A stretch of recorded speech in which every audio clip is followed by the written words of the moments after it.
ces faits sont très graves dans cette République. C'est une violation grave de l'état de droit.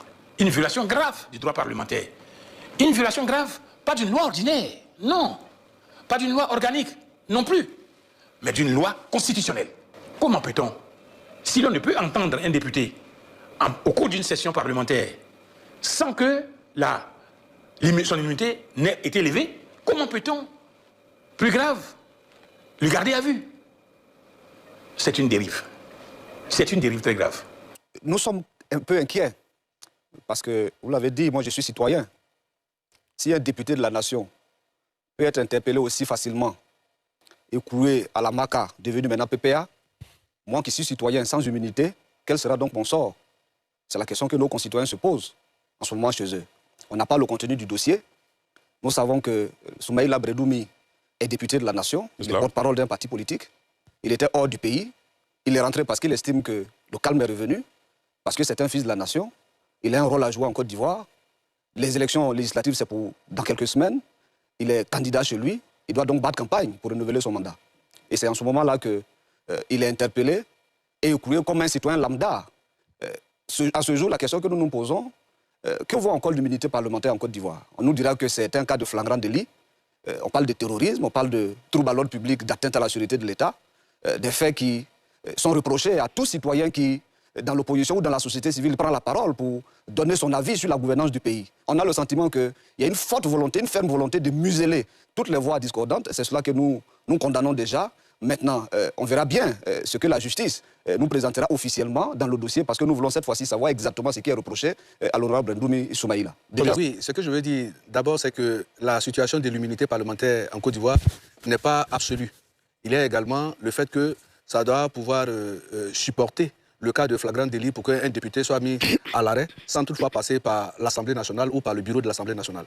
Mais quand on regarde un peu les faits qui sont reprochés à l'honorable Bredoumi Mbia, terrorisme, appel à l'insurrection, incitation à la haine, xénophobie, incendie volontaire, atteinte à l'État, atteinte à la sécurité et puis trouble à l'ordre public. Et le parquet estime que ce sont des faits qui sont non seulement sérieuses et urgentes, et donc il fallait procéder immédiatement à son arrestation. Mais parce que le flagrant délit aussi, on a tendance à croire que c'est lorsque on commet l'acte et qu'on vous prend sur les faits, on dit forcément qu'il y a flagrant délit. Mais en même temps, il peut, dans une autre forme, que juste après les faits commis, quand on constate que les faits ont été commis, c'est-à-dire vous venez de faire, vous avez volé, et puis après, on vous trouve quelque part, la foule, comme l'un dit en train de voleur, on vous prend, on ne vous a pas pris en train de commettre les faits, mais comme c'est juste pour un État voisin, vous pouvez être considéré, c'est considéré comme un cas de flagrant délit. Dans le cas de l'honorable Bredoumi Mbia, l'appel qu'il a lancé. On a Bredoumi Mbia. Soumaïla, pardon. Bredoumi Soumaïla. Et donc, les différents appels à l'insurrection, incendie volontaire, ce sont des faits qui ont été constatés. Aussi bien ceux qui les ont appliqués sur le terrain ont été pris, mais lui également qui a instigé ces activités-là, sa responsabilité pénale est engagée. Et donc, le parquet estime que cela nécessite un cas de flagrant délit, d'où son arrestation. Très bien. André Couillon. Merci bien, Ali.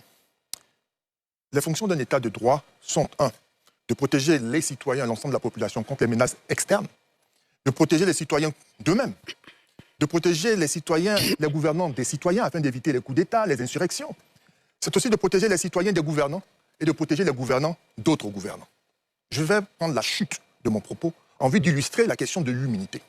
L'immunité est un dispositif juridique constitutionnellement consacré, permettant donc aux parlementaires, députés et sénateurs de pouvoir exercer leurs fonctions sans craindre la pression ou des dérives ou des abus qui pourraient être le fait du pouvoir exécutif ou du pouvoir judiciaire.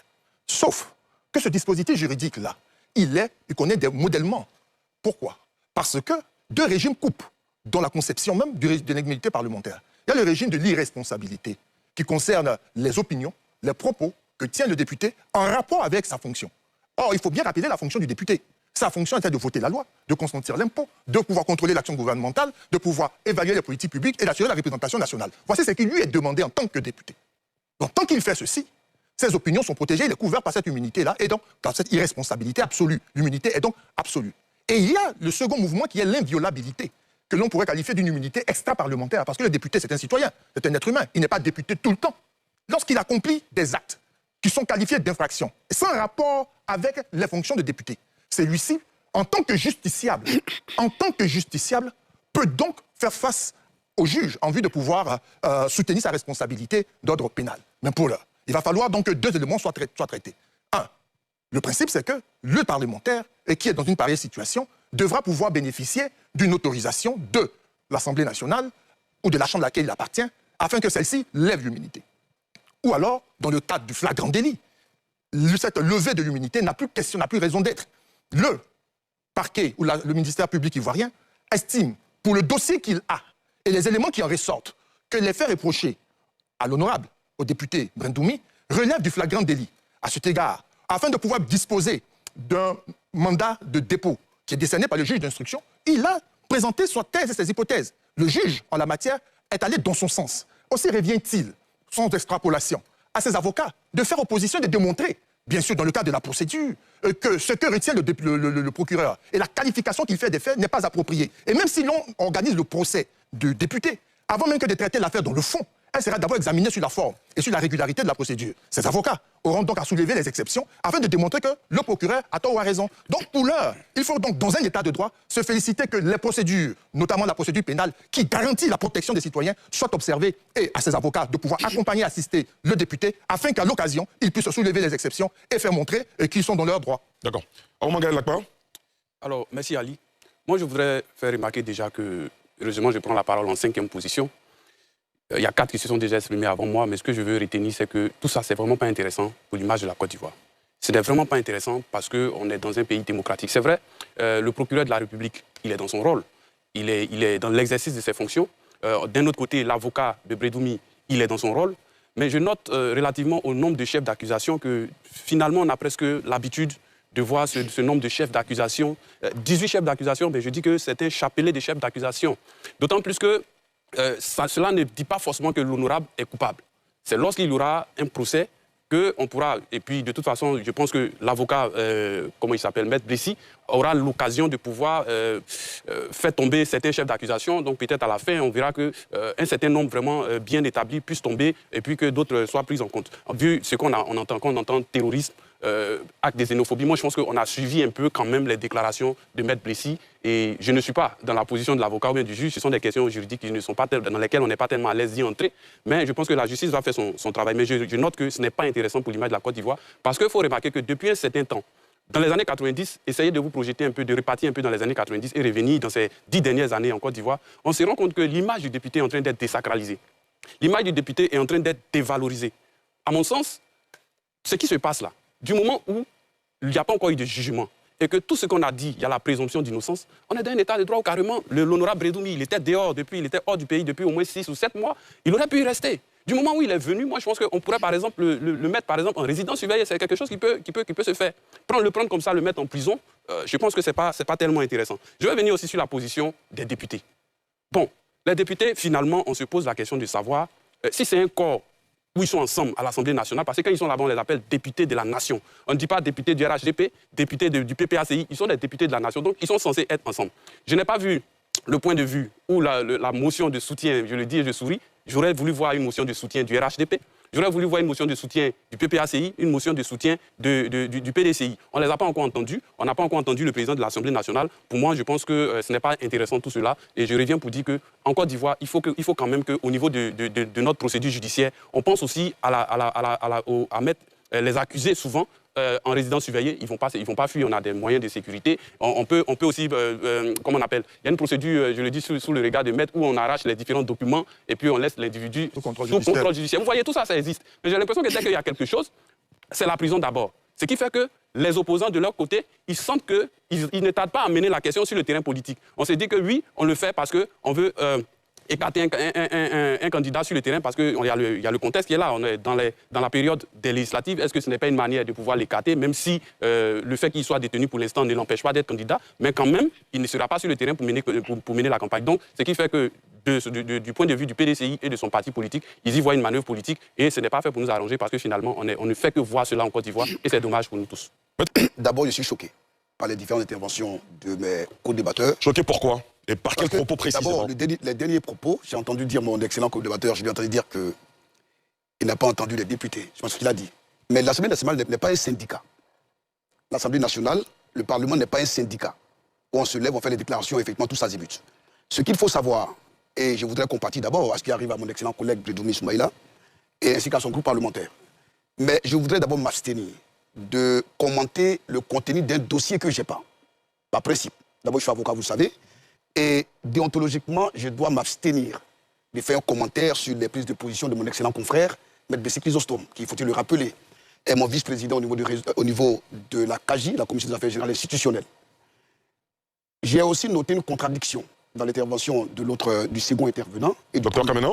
Les deux premiers. D'accord. Vous avez dit ne pas connaître le contenu d'un dossier. Et j'ai apprécié. Et vous avez également déclaré que la situation fait peur. Mais qu'est-ce qui fait peur? Nous sommes dans un État démocratique. Et je pense que les acteurs sont connus. Je me félicite que M. Bredoumi Soumaïla fasse l'objet de poursuites pénales en lieu et place du cimetière ou de la morgue. Parce que dans un État démocratique, lorsqu'on estime qu'une personne ou une personnalité, peu importe, un citoyen ou un habitant d'un pays a commis des faits, dans le regard du procureur, il met en œuvre l'action publique. Il y a une enquête qui a été menée, le concerné a été déféré donc devant le parquet du procureur, il a été mis à disposition du juge d'instruction qui a estimé qu'il fallait décerner mandat à la requête de M. le procureur. Pour moi, à ce niveau, nous sommes dans la normalité judiciaire. Maintenant, pour qu'on puisse apprécier si c'est légal ou ce n'est pas légal, c'est ça justement le rôle de l'avocat. Le rôle de l'avocat, c'est s'assurer que la procédure de poursuite contre son client est faite selon les règles de droit, conformément au code pénal et au code de procédure pénale. Donc, pour revenir à votre question, l'immunité n'est pas un cadeau qu'on fait aux parlementaires. Ce n'est pas non plus un blanc-seing. L'immunité est un obstacle à la poursuite. C'est une garantie constitutionnelle. Je pense qu'il a bien défini, mon cher ami Couillot. C'est consacré par les dispositions de l'article 91 et 92 de la Constitution. Mais l'immunité ne résiste pas au flagrant délit. La question qu'on se pose, dans quelles conditions les infractions qui sont spécifiées ont été mêlées pour ces infractions qui sont reprochées à mon collègue Bredoumi? Dans quelles conditions la poursuite est engagée? Mais il faut avoir le dossier. Mais il faut savoir que nous avons trois pouvoirs et la démocratie est fondée sur la séparation des pouvoirs. Donc l'immunité vient, comme il a dit toujours Couillot, l'immunité est faite justement pour garantir cette séparation des pouvoirs et pour permettre aux parlementaires d'exercer pleinement sa mission de parlementaire. Au total, je compatis à la situation de M. Bredoumi, je garde confiance à la justice de Côte d'Ivoire et je pense que tout le monde, tous ceux qui sont des observateurs, doivent parler, commenter avec un peu de réserve lorsqu'on ne connaît pas le contenu d'un dossier. Puisque vous ne savez même pas les conditions dans lesquelles ces infractions qui sont poursuivies, ces infractions, quelles sont ces infractions, vous l'avez dit, vous avez listé 10 chefs de poursuite, mais on ne sait pas dans quelles conditions, parce que le procureur a parlé de flagrant délit.